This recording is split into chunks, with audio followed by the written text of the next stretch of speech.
आपण संपूर्ण राज्यभर विविध शहरांमध्ये दौरा करत आहात, कार्यकर्त्यांच्या भावना पक्षांपर्यंत पोहोचत आहात. काय आपल्यापर्यंत या सगळ्या ग्राउंड रियालिटी काय? नाही, अतिशय उत्तम असा प्रतिसाद हा संपूर्ण महाराष्ट्रामध्ये पाहायला मिळाला.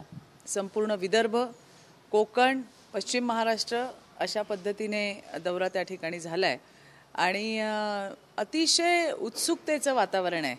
आणि पुन्हा एकदा मोदीजींना तिसऱ्यांदा पंतप्रधान पदाची शपथ घेण्यासाठी महाराष्ट्राची जनतासुद्धा तितकीच उत्सुक आहे. हे मी आपल्याला फार जबाबदारीने सांगते, कारण माझा हा कल असतो की ज्या वेळेला आमच्या पक्षाचे कार्यक्रम असतात, आम्ही ज्या जिल्ह्यांमध्ये जातो त्या जिल्ह्यांमध्ये आमचे पदाधिकारी, आमचे कार्यकर्ते यांच्याशी माझा संवाद असतोच, पण त्याच्यासोबत जे आम पब्लिक आहे, जे सर्व जनता आहे, त्या जनतेशी माझा संवाद अगदी मी आवर्जून ते करत असते. मी कालचंच सांगेन तुम्हाला, परवा मी कोल्हापूरला आले आणि कोल्हापूरला आल्यावरती नेहमीप्रमाणे पहिल्यांदा अंबाबाईचं दर्शन घ्यायला मंदिरात गेले.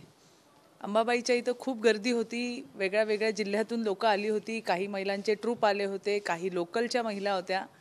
आणि मी निघत असताना, चित्राताई यावेळेला मोदीजी बरं का, कमळ, म्हणजे हे महिलांच्या उत्स्फूर्त प्रतिक्रिया होत्या. तर याच्यातून तुमच्या लक्षात येईल की महिलांमध्ये विशेषतः एक मोठा उत्साह आपल्याला पाहायला मिळेल. आणि हे नाकारता येणार नाही. बघा की 2014 पासून मोदीजी जेव्हा आले पंतप्रधान, पहिले प्रधानमंत्री असेल की 2014 नंतर त्यांनी सगळ्या योजना वुमन सेंट्रिक योजना केल्या. आणि त्याच्यामुळे काल मी चंदगड सारख्या ठिकाणी गेले होते. तुम्हाला माहिती आहे, अतिदुर्गम भाग आहे, तुमच्या इथला शेवटचं टोक आहे, आणि तिथे सुद्धा जल जीवन मिशन मोदीजींचं पोहोचलंय.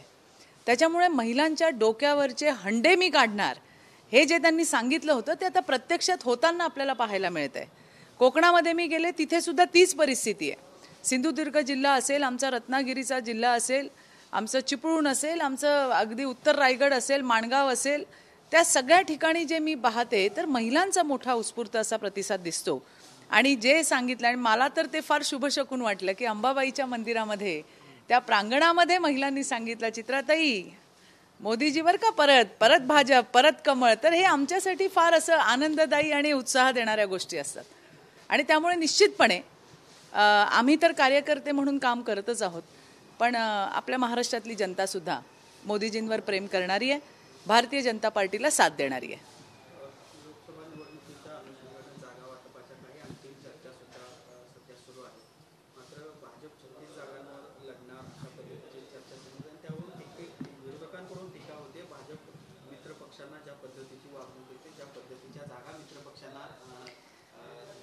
अहो, मला हसायला येते.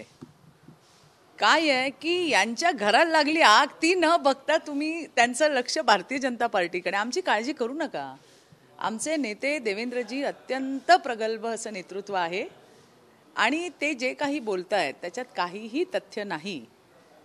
जे होणार चांगल्या पद्धतीने देवेंद्रजी त्या ठिकाणी करतील याचा आम्हाला सगळ्यांना विश्वास आहे. त्यामुळे विरोधक काय बोलतायत ते तर तुम्ही सोडूनच द्या. रोज सकाळी यायचं भोंग्यासारखं, नाही भोंगा नाही, तुतारी वाजवायची, नाही का. म्हणजे काय झालंय, तुमचं टीव्ही मीडिया हेच त्यांचं कुरुक्षेत्र झालंय, किंवा हेच त्यांचं म्हणतो ना आपण, त्यांचं कार्यक्षेत्र झालंय. आणि शब्दाचे पोकळ बाण सोडत बसायचे, एवढंच काम करतात, दुसरं काम काय करतात. त्याच्यामुळे फील्डवर येऊन जर त्यांनी रियालिटी बघितली तर या ज्या त्यांच्या वल्गना आहेत ना, ते बंद करायला पाहिजेत. त्यांनी लोकांचं मत बघा, जनमत बघा काय येते.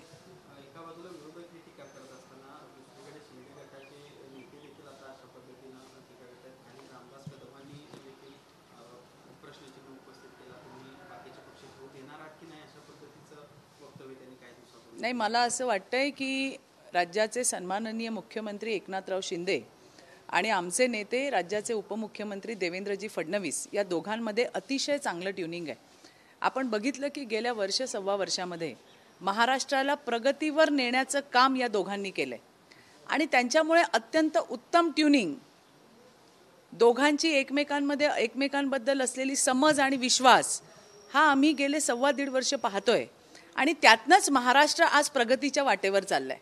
ज्या काही अशा काही गोष्टी असतील, मला माहीत नाही कदम साहेब त्या ठिकाणी काय बोलले ते, परंतु मला हा विश्वास आहे की दोघांची घट्ट अशी ही महायुती आहे आणि त्याच्यामध्ये काही वादळं येतात जातात, पण हे दोघंही सक्षम आहेत आपल्या नेत्यांना त्यांच्याशी संवाद साधायला, त्यांच्याशी बोलायला.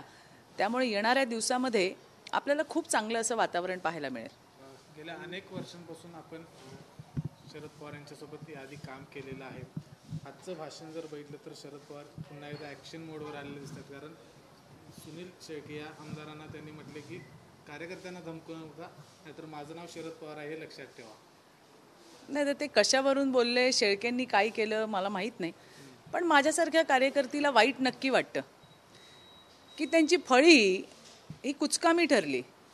या वयामध्ये सुद्धा नेत्याला उतरवावं लागतंय आणि जिल्ह्यांमध्ये फिरावं लागतंय, एका तालुक्यामध्ये लक्ष घालावं लागतंय.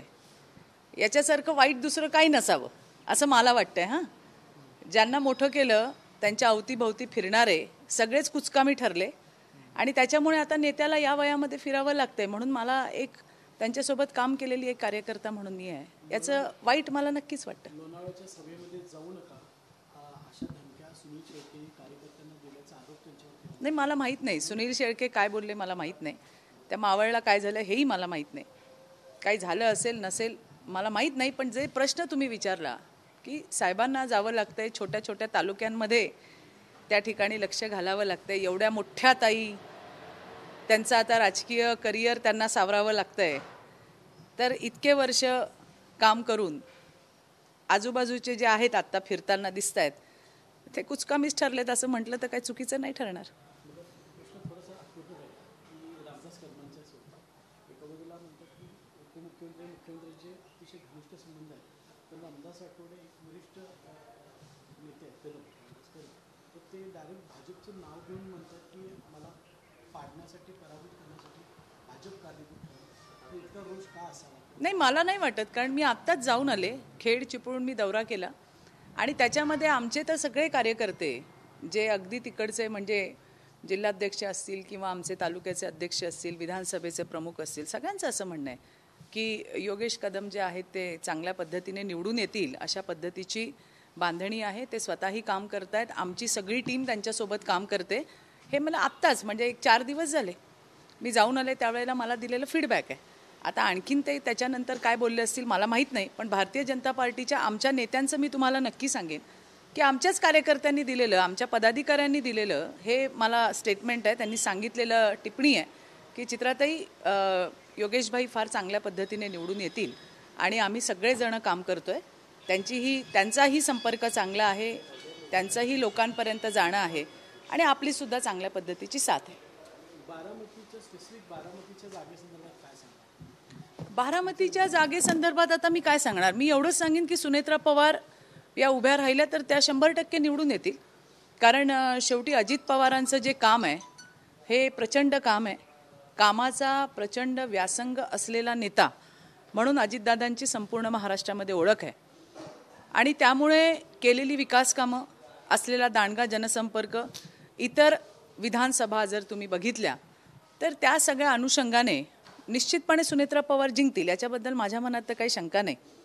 आणि आता आपण पाहतोय की या सगळ्या यातनं मोठ्या ताईंचं कुठंतरी मनस्वास्थ्य बिघडलेलं दिसतंय.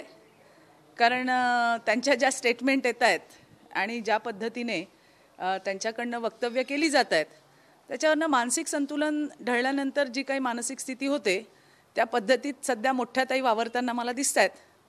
आणि निवडणुकीचं म्हणाल तर सुनेत्रा पवार नक्की विजयी होतील.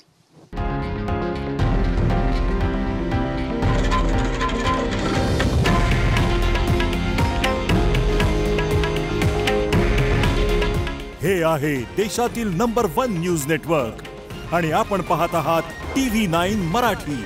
काळजी तुमची, हित महाराष्ट्राचं.